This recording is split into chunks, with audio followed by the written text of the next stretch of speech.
want to talk a little bit more about mackerel feathers, really. They can be really, really useful things. There's a couple of things we need to be aware of, first of all, is these things are made by the thousand, if not the million, in Far Eastern countries.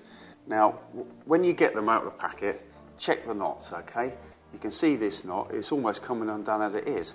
It's probably going to be okay, so just give it a pull. If it tightens up, then that's fine, okay? Give it a good tighten. If not, retie it. Yeah? Then you know, if a bass comes along and hits your lure, you've got a chance of catching him, yeah?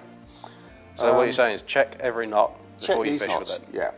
Not so much the hook knots, they're pretty sort of done and dusted. It's these loops where we see the problems. See, there's another one here, the other end, yeah? Just give it a tighten. See, that's quite loose. And that's locked on.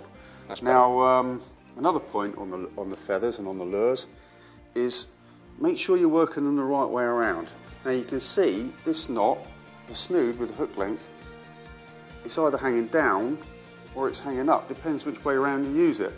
The correct way is to be using it so that the snood's facing down. So you've got your weight this end, and then when a fish attacks it, a fish is pulling with the snood, pulling with the knot. If you have it the other way, and the fish pulls this, it's pulling against the knot, and quite often it'll pull it will break. Okay?